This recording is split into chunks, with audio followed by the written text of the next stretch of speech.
Hello students, previous video में हम लोग ये इलेक्ट्रॉन का द्रव्यमान किस तरीके से निकालते हैं उसको हम लोग देखे थे, जिसमें आप जान रहे हैं इलेक्ट्रॉन का द्रव्यमान m is equal two electron पर आवेश और इलेक्ट्रॉन के आवेश और द्रव्यमान के अनुपात से हम लोग इसका मास इलेक्ट्रॉन का ज्ञात कर लिए थे। तो ये तो प्रीवियस वीडियो में ही हम लोग देख लिए थे। यहाँ आप देख सकते हैं, यहाँ ये आपको देखने को यहाँ से मिलेगा। देखिए इलेक्ट्रॉन पर आवेश जो है, ये मिल्किन ने एक्सपेरिमेंट करके, आयल ड्रॉप एक्सपेरिमेंट करके इन्होंने इलेक्ट्रॉन पर आवेश कितना होता है उसको इन्होंने बताया था। और देखिए यहाँ द्रव्यमान इलेक्ट्रॉन का निकालने के लिए वही इलेक्ट्रॉन का आवेश और द्रव्यमान का अनुपात उसी से डिवाइड कर दिए थे, तो ये इलेक्ट्रॉन का द्रव्यमान आ गया था। ठीक इसे तो आप देख लिए थे पहले। अब देखिए यहाँ से हम लोगों को देखना है कि प्रोटॉन, देखें यहाँ प्रोटॉन तथा न्यूट्रॉन की डिस्कवरी किस तरीके से हुई, इसके बारे में थोड़ा सा हम लोगों को देखना है। तो देख एक करके इसको देखते हैं। देखिए प्रोटॉन तथा न्यूट्रॉन की डिस्कवरी कैसे हुई, ये NCERT बुक से हम लोग देख रहे हैं। और इसमें आपको NCERT में जो कुछ भी यहाँ मिलेगा वो सब फैक्ट मिलता है। ठीक, तो इसको थोड़ा सा अच्छे से समझ लेते हैं। देखिए प्रोटॉन तथा न्यूट्रॉन की डिस्कवरी कैसे हुई। तो देखिए परिवर्तित कैथोड किरण नलिका में किए गए विद्युत विसर्जन से धनावेशित कणों की खोज हुई। धनावेशित कणों की खोज कैसे हुई, वही परिवर्तित कैथोड किरण नलिका में किए गए विद्युत विसर्जन से धनावेशित कण की डिस्कवरी हुई, जिसे हम लोग क्या कहते हैं, कैनाल किरण कहते हैं। अब इन धनावेशित कणों के जो लक्षण हैं वो आगे आपको मिल रहे हैं। देखें यहाँ पर, यहाँ से देखिए पॉइंट वाइज दिया गया है। फर्स्ट पॉइंट देखिए, तो पहला पॉइंट देखें, कैथोड किरणों के विपरीत धनावेशित कण का द्रव्यमान कैथोड किरण नलिका में उपस्थित गैस की प्रकृति पर निर्भर करता है। ये साधारणतः धनावेशित गैसीय आयन होते हैं। अब कैथोड किरणों के विपरीत मतलब एनोड की ओर धनावेशित कण का द्रव्यमान कैथोड किरण नलिका में उपस्थित गैस की प्रकृति पर ये डिपेंडेंट होता है। और ये साधारणतः धनावेशित गैसीय आयन होते हैं। जैसे हाइड्रोजन अगर लेंगे तो हाइड्रोजन से जब इलेक्ट्रॉन निकलेगा तो H+ के रूप में यही तो आपका प्रोटॉन कहा जाएगा। H+, इसी को आप प्रोटॉन कहेंगे। इसीलिए जबकि आप देख रहे थे उसमें कैथोड किरणों में वो गैसों पर डिपेंडेंट नहीं था, लेकिन ये गैसों पर डिपेंडेंट है, ध्यान दीजिए, है ना। दूसरा पॉइंट देखिए, दूसरा पॉइंट यहाँ से आप चेक करिए, देखिए क्या है। दूसरे पॉइंट मिल रहा होगा, कणों के आवेश और द्रव्यमान का अनुपात उस गैस पर निर्भर करता है जिससे ये उत्पन्न होते हैं। यानी जिस गैस से उत्पन्न होंगे उसी पर इसका जो द्रव्यमान होगा, द्रव्यमान का अनुपात, वो उसी पर निर्भर होगा। अब जैसे हाइड्रोजन है तो हाइड्रोजन जैसा आपको मिलेगा, हीलियम है तो हीलियम जैसा। कुछ धनावेशित कण विद्युत आवेश की मूल इकाई के गुणक होते हैं। कुछ धनावेशित कण विद्युत आवेश की, जैसे अब धनावेशित आवेशों के जो कण होते हैं वे किस पर डिपेंडेंट होते हैं, वे विद्युत आवेश की मूल इकाई के गुणक होते हैं। मतलब जैसे अभी आप एक मिल्किन ने फार्मूला दिया था ना, Q = Ne, तो आवेश जो होगा ये इसी के गुणक होगा, है ना। N = जैसे यहाँ देखिए, यहाँ से देखें, ये मिल्किन ने देखिए अपने एक्सपेरिमेंट में उन्होंने ये आयल ड्रॉप एक्सपेरिमेंट किया था। तो यहाँ देखिए Q = Ne, इस फार्मूले से इन्होंने बताया कि N = 1 2 3 4 होगा। तो E क्या है, E आवेश है, तो उसी के गुणक होगा, है ना, उसी की क्या होगा, गुणक होगा। तो ये जानते रहिए, यही बात यहाँ कही जा रही है। अब देखिए, कुछ धनावेशित कण विद्युत आवेश की मूल इकाई के गुणक होते हैं, तो ये तो अभी आपने देखा। अगला पॉइंट है कि चुंबकीय तथा विद्युत क्षेत्रों में इन कणों का व्यवहार इलेक्ट्रॉन अथवा कैथोड किरण द्वारा प्रेक्षित व्यवहार के विपरीत होता है। अब अगर आप चुंबकीय क्षेत्र या विद्युत क्षेत्र में अगर कण को ले जा रहे हैं, तो अगर मान लीजिए कि पॉजिटिव है, ध्यान दें, और आपने प्लेट लगाया है ना, प्लेट लगाया निगेटिव, तो अगर ये इधर की तरफ मुड़ जा रहा है, तो अब यही कहा जा रहा है चुंबकीय क्षेत्र या विद्युत क्षेत्र में इन कणों का व्यवहार इलेक्ट्रॉन अथवा कैथोड किरण द्वारा प्रेक्षित व्यवहार के विपरीत होगा। इलेक्ट्रॉन का विपरीत मतलब क्या? इलेक्ट्रॉन क्या होता है? प्लस की ओर मुड़ता है, लेकिन ये प्रोटॉन किधर की तरफ मुड़ेगा? माइनस की ओर, क्योंकि विपरीत आवेश के बीच में आकर्षण, तो उसका विपरीत तो हो ही गया है ना। जैसे इलेक्ट्रॉन का विपरीत, भाई इलेक्ट्रॉन पर माइनस चार्ज होगा, तो प्रोटॉन पर क्या होगा? प्लस चार्ज होगा। ऐसे भी जान सकते हैं। तो सबसे छोटा और हल्का धन आयन हाइड्रोजन से प्राप्त हुआ था और इसी को प्रोटॉन कहते हैं। जैसे कभी आपसे पूछ भी लिया जाए कि प्रोटॉन क्या है, तो आप बताएंगे प्रोटॉन, देखिए ये H प्लस को ही आप क्या कह देते हैं? प्रोटॉन। इसीलिए तो कहा गया कि सबसे छोटा और हल्का धन आयन हाइड्रोजन से प्राप्त हुआ था, इसी को क्या कहते हैं? प्रोटॉन कहते हैं। क्योंकि अब देखिए, प्रोटॉन पर कौन सा चार्ज होता है? पॉजिटिव चार्ज होता है, ठीक। अब प्रोटॉन जो है ये नाभिक में होता है, आप जानते हैं। न्यूट्रॉन भी नाभिक में होता है, बट न्यूट्रॉन न्यूट्रल होता है, उदासीन होता है, ठीक। तो ये थोड़ा जानते रहिए कि हाइड्रोजन सबसे हल्का है और इसी के जो धनायनिक पार्ट ये है H प्लस, इसी को प्रोटॉन कहते हैं। इस धनावेशित कण का पृथक्करण और इसके लक्षण की पुष्टि सन 1919 ईस्वी में हुई। अब 1919 में किसने किया? तो आप जान रहे हैं, रदरफोर्ड, है ना, रदरफोर्ड। और बाद में परमाणु में एक वैद्युत उदासीन कण की आवश्यकता महसूस की गई। इस कण की खोज 1932 में वही न्यूट्रॉन चैडविक ने किया था। तो बेरिलियम पर अल्फा कणों के प्रहार से ये सब हो सका। देखिए बेरिलियम, अभी देखिए न्यूट्रॉन की खोज कैसे हुई आप जान रहे हैं, थोड़ा सा यहाँ देख लीजिए, फिर मैं रिएक्शन अभी बताता हूँ। देखिए बेरिलियम पर अल्फा कणों के प्रहार से की गई। जब प्रोटॉन के भार से कुछ अधिक भार वाले विद्युत उदासीन कण निर्गमित हुए, तो उन्होंने इन कणों को न्यूट्रॉन कह दिया।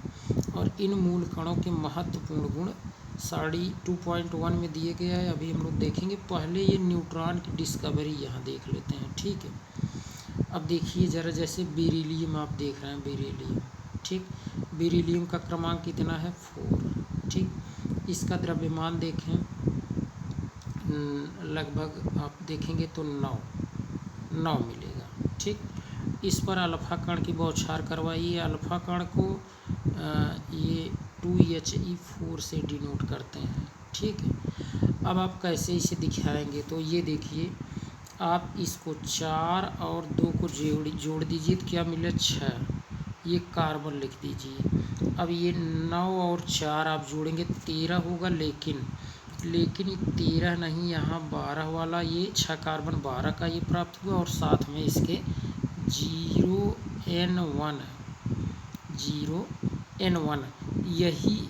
अब आप देखेंगे लेफ्ट हैंड साइड बराबर राइट हैंड साइड हो जाएगा, क्योंकि ये 9 और ये 4 जोड़ेंगे 13, तो यहाँ 12 और ये 1 जोड़ेंगे तो 12 1 13 हो जाएगा। और इधर भी 6 और 0 जोड़ेंगे तो इधर भी देखें 4 और 2 6 हो जाएगा।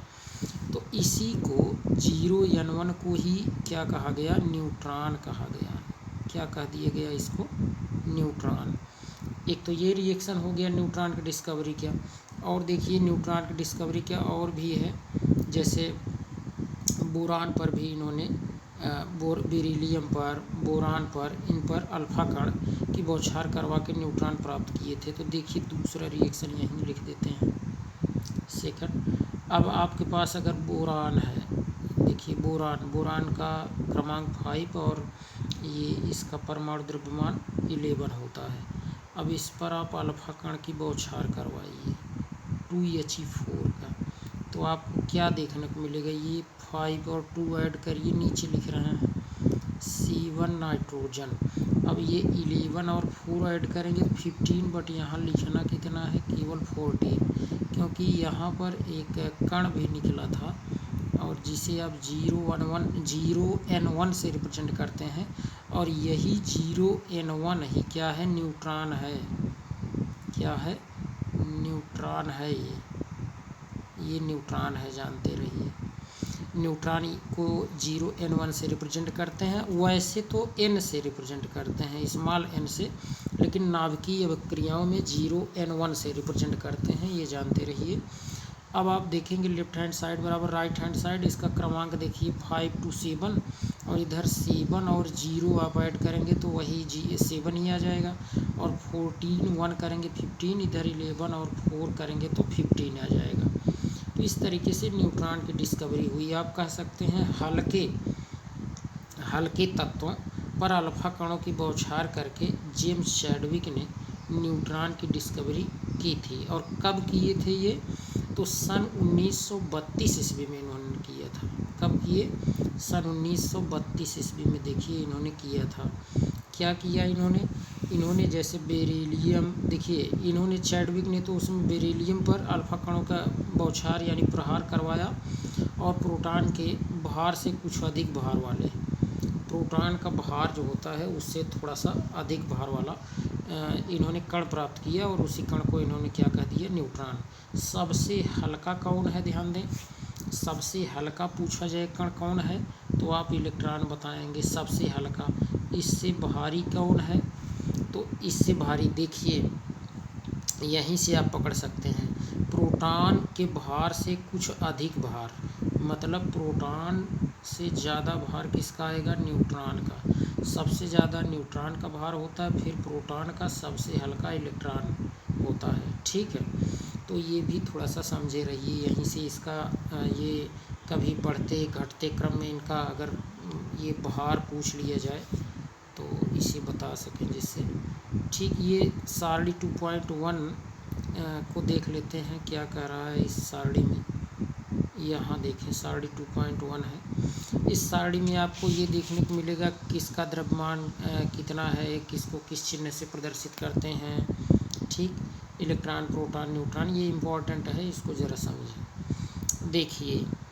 देखिए अब जैसे यहाँ आपको देखने को मिल रहा होगा, यहाँ देखिए नाम दिया है, उसके बाद यहाँ चिन्ह देखने को मिलेगा, मतलब उसका संकेत, और साथ में उस पर कौन सा आवेश है, और उसका सापेक्ष आवेश देखने को मिलेगा, मतलब कि कम्प्लीटली क्या लिख सकते हैं, यानी कितना +1 है कि -1 है, क्या है। द्रव्यमान यहाँ केजी में दिया गया है, और यहाँ देखिए द्रव्यमान यूनिफाइड यानी जिसे आप AMU कहते हैं उसमें है, और लगभग द्रव्यमान ये यूनिफाइड में दिया गया है। तो एक एक करके ज़रा समझें। देखिए यहाँ से आप चेक करेंगे तो सबसे पहले तो आपको मिल जाएगा ये इलेक्ट्रॉन, ज़रा ध्यान दें, इलेक्ट्रॉन के लिए यहाँ है आपको मिलेगा, और इसी तरीके से आपको यहाँ पर ये प्रोटॉन के लिए देखने को मिल जाएगा। यहाँ देखिए प्रोटॉन के लिए ये है सब डाटा, और यहाँ नीचे आपको मिल जाएगा क्या, ये न्यूट्रॉन के लिए। ठीक, तो एक एक करके ज़रा समझें यहाँ पर। और सबसे पहले देखते हैं इसका प्रोटॉन का। तो प्रोटॉन इलेक्ट्रॉन पहले दिया है, इलेक्ट्रॉन पहले दिया है, तो इलेक्ट्रॉन को ही सर्वप्रथम हम लोग देख लेते हैं, और इसके बाद फिर देखते हैं। देखिए इलेक्ट्रॉन को स्मॉल लेटर ई से आप रिप्रेजेंट करेंगे, इसका चिन्ह ई से रिप्रेजेंट करेंगे। वैसे किसी नाभिकीय अभिक्रिया में करते हैं तो अलग तरीके से, जैसे, लेकिन यहाँ पर आप ई से डिनोट करेंगे।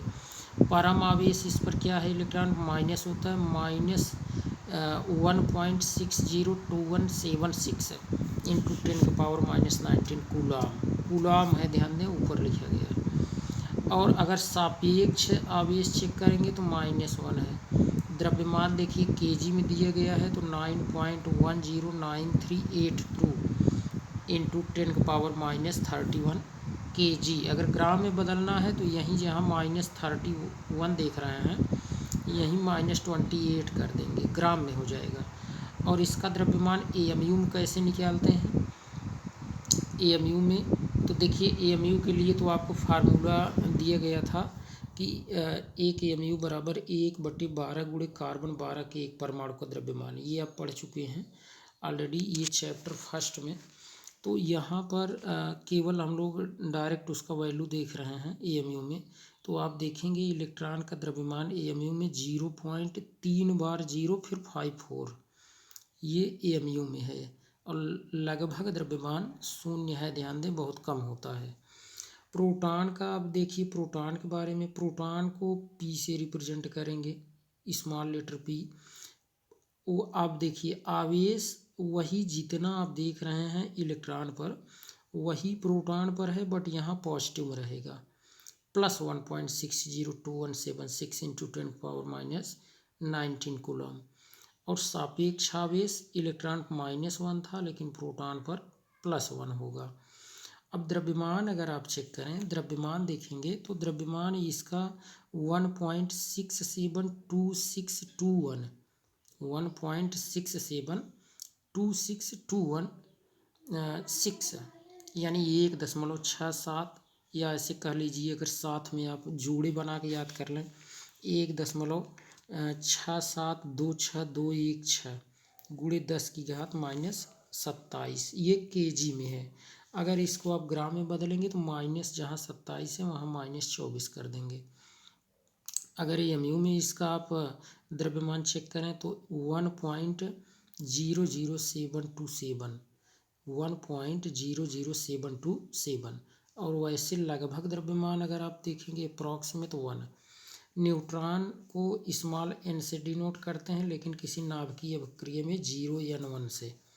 इस पर आवेश 0 होता है, सापेक्ष आवेश भी 0 होता है। द्रव्यमान देखेंगे तो 1.674927 इंटू 10⁻⁻27 यानी 1.674927 है। ये आपको और इसके साथ वही जो आप मल्टीप्लाई किए थे 10⁻⁻27 ये kg में है। लेकिन अगर ग्राम में चेंज करेंगे तब यही -27 के स्थान पर क्या हो जाएगा, -24 हो जाएगा। ठीक, ये याद रखे रहिए। अब इसके अलावा और ज़रा देखिए यहाँ पर, इसके अलावा यहाँ आपको देखने को मिलेगा ये इसका द्रव्यमान AMU में ज़रा चेक करिए क्या है। AMU में देखेंगे तो 1.00867 है ना, 867। और अब देखिए अच्छा आगे ज़रा, तो देखिए यहाँ पर आपको ये इसका द्रव्यमान तो आपने देख ही लिए। यहाँ पर क्या है न्यूट्रॉन का 1.674927 इंटू 10⁻⁻27 और यही 27 प्लेस पर आप अगर 24 रखेंगे तो वो ग्राम में हो जाएगा। और इसका द्रव्यमान ज़रा देखिए यहाँ AMU में 1.00867। अब यहीं से आप पकड़ सकते हैं किसका द्रव्यमान सबसे कम है ना, सबसे कम किसका है। देखिए इसका AMU में कितना कम ही है, तो इलेक्ट्रॉन का तो कम है सबसे कम। इससे ज़्यादा किसका है, प्रोटॉन का आप चेक करेंगे।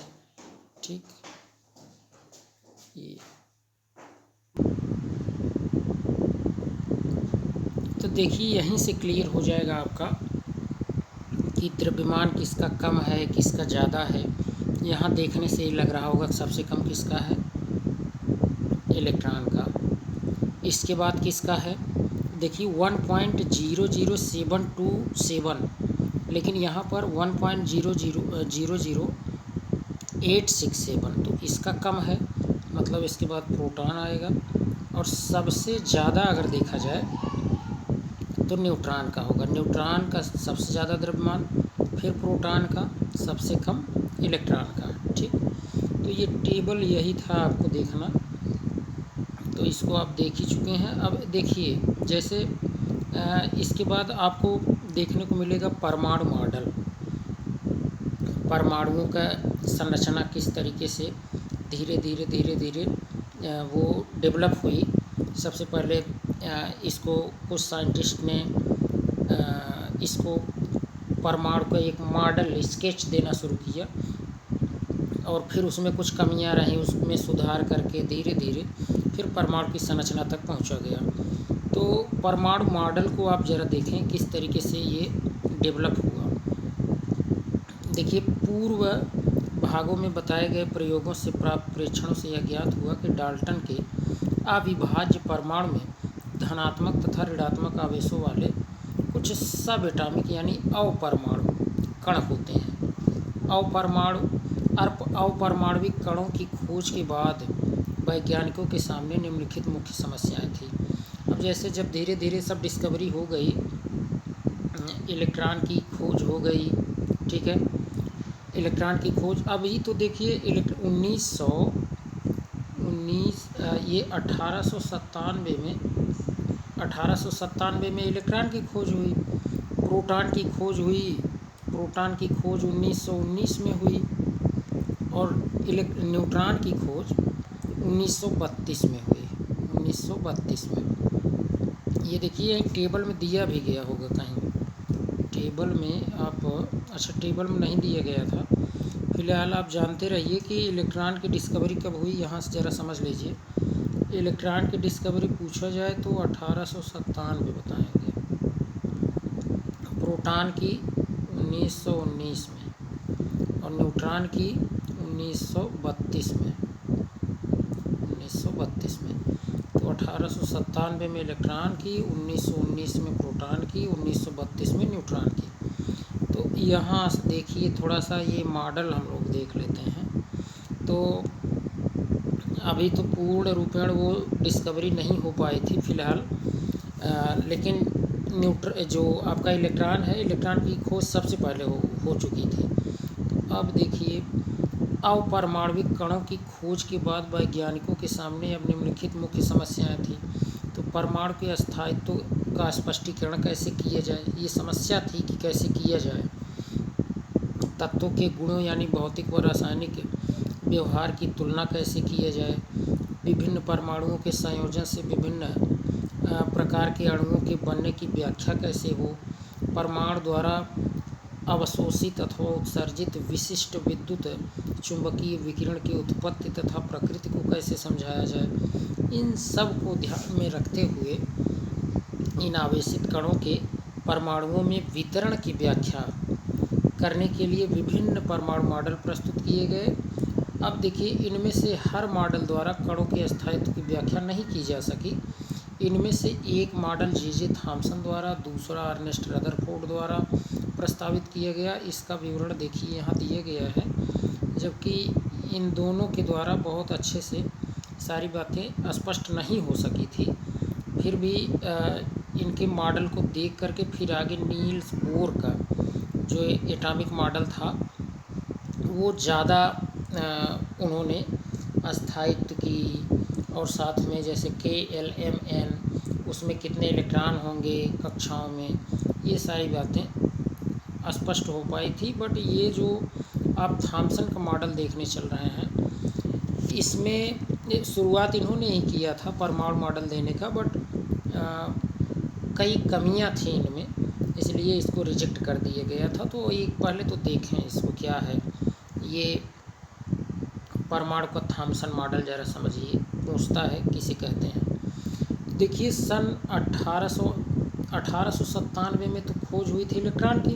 अब इलेक्ट्रॉन खोज के बाद वही अगले वर्ष 1898 में जे थॉमसन ने प्रस्तावित किया कि परमाणु एक समान आवेशित गोला है। समान आवेशित गोला जिसकी त्रिज्या 10⁻⁻10 मीटर होता है। किसकी?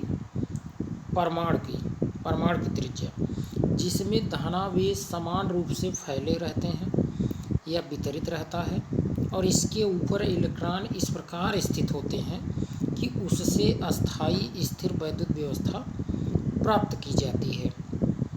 इस मॉडल को विभिन्न प्रकार के नाम दिए गए, जैसे इसको प्लम पुडिंग मॉडल कहा गया, plum pudding model, resin pudding model, या ये देखिए तरबूज वाटरमेलन मॉडल के नाम से इसको जाना गया, जैसे प्लम पुडिंग, रेजिन पुडिंग। अब ये प्लम का मतलब क्या है, पुडिंग का मतलब क्या है, देखें। इस मॉडल में परमाणु के धनावेश को पुडिंग कहा गया अथवा तरबूज के समान इसको माना गया। इसमें इलेक्ट्रॉन क्रमशः प्लम यानी बीज की तरह उपस्थित होते हैं। अर्थात आप ये कह सकते हैं कि जैसे यहाँ देखिए, यहाँ जैसे आप ये कह सकते हैं कि ये परमाणु है। अब इसी में आपको देखने को मिलेगा कि जो ये इलेक्ट्रॉन है कुछ इस तरीके से, पहले तो इसमें आप जानते रहिए क्या है, इसमें ऐसे इलेक्ट्रॉन जो है, इलेक्ट्रॉन ऐसे ऐसे इसमें वितरित हैं, ठीक। अब जैसे ऐसे इलेक्ट्रॉन इसमें क्या है, वितरित हैं, इलेक्ट्रॉन इस तरीके से वितरित हैं। धनावेशित भाग जो है, देखिए इस तरीके से इलेक्ट्रॉन इसमें फैले हुए हैं, और इसी में जो बीच का ये सब खाली स्थान आपको देखने को मिल रहा है, ये यहाँ सब ये सब जो खाली स्थान देखने को मिल रहा है, ये सब क्या है, धनावेशित भाग है। इसको इन्होंने कह दिया कि ये सब धनावेशित भाग है, ठीक है। ये धनावेशित भाग है। इसी धनावेशित भाग में ये धनावेशित भाग इस तरीके से फैला हुआ है। इसी में इलेक्ट्रॉन जो है क्या है, इलेक्ट्रॉन इसी में ये धंसे हुए हैं। इसी को इन्होंने, थॉमसन ने कह दिया कि ये परमाणु का मॉडल है, ठीक।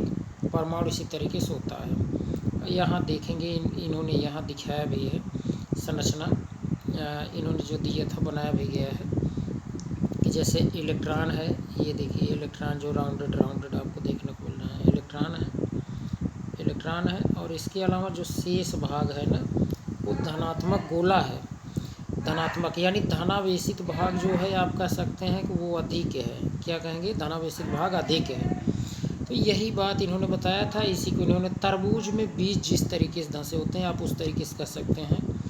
तरबूज में लाल वाला भाग जो है इन्होंने कहा कि वो धनावेशित भाग है, और इलेक्ट्रॉन जो है इन्होंने उसी को कहा कि जो बीज उसमें होते हैं वो है, ठीक, इस तरीके से। तो देखिए जैसे तरबूज में बीज धंसे होते हैं उस तरीके की स्ट्रक्चर इन्होंने बताया। इसी को इन्होंने कह दिया क्या कि प्लम पुडिंग या रेजिन पुडिंग या तरबूज मॉडल इन्होंने कहा। इस मॉडल में परमाणु के धनावेश को पुडिंग अथवा तरबूज के समान माना गया, जिसमें इलेक्ट्रॉन क्रमशः प्लम अथवा बीज की तरह उपस्थित होते हैं। इस मॉडल का एक महत्वपूर्ण लक्षण यह है कि इसमें परमाणु का द्रव्यमान पूरे परमाणु पर समान रूप से बटा हुआ माना गया है। यद्यपि यह मॉडल परमाणु की विद्युत उदासीनता को स्पष्ट करता था, मतलब ये उदासीनता बनी हुई है क्योंकि प्लस माइनस उदासीन है, किंतु यह भविष्य के प्रयोगों के परिणामों के संगत नहीं पाया गया। और भी एक्सपेरिमेंट करके जब देखा गया तो वो संगत उसके नहीं मिला। थॉमसन को सन 1906 में भौतिकी में गैसों की विद्युत चालकता पर सैद्धांतिक एवं प्रायोगिक जांच के लिए नोबेल पुरस्कार से सम्मानित किया गया था। तो इसके लिए देखिए इन्होंने नोबेल पुरस्कार भी प्राप्त किया था 1906 ईस्वी में। थॉमसन ने भौतिकी में गैसों की विद्युत चालकता और सैद्धांतिक और प्रयोगों की जांच के लिए इनको नोबेल पुरस्कार भी मिला था। तो ये बातें हैं, और आगे देखते हैं इसमें। यहाँ देखिए ज़रा थॉमसन के ये परमाणु मॉडल में इन्होंने और कुछ एक्स्ट्रा बातें यहाँ आपको मिलेंगी। चलिए थॉमसन का परमाणु मॉडल ये है, और इसके बाद रदरफोर्ड का आ जाएगा। तो हम लोग क्या करते हैं कि ये कुछ एक्स्ट्रा फैक्ट जो है इसको देख लेते हैं, इसके बाद फिर अगला मॉडल नेक्स्ट वीडियो में देखेंगे।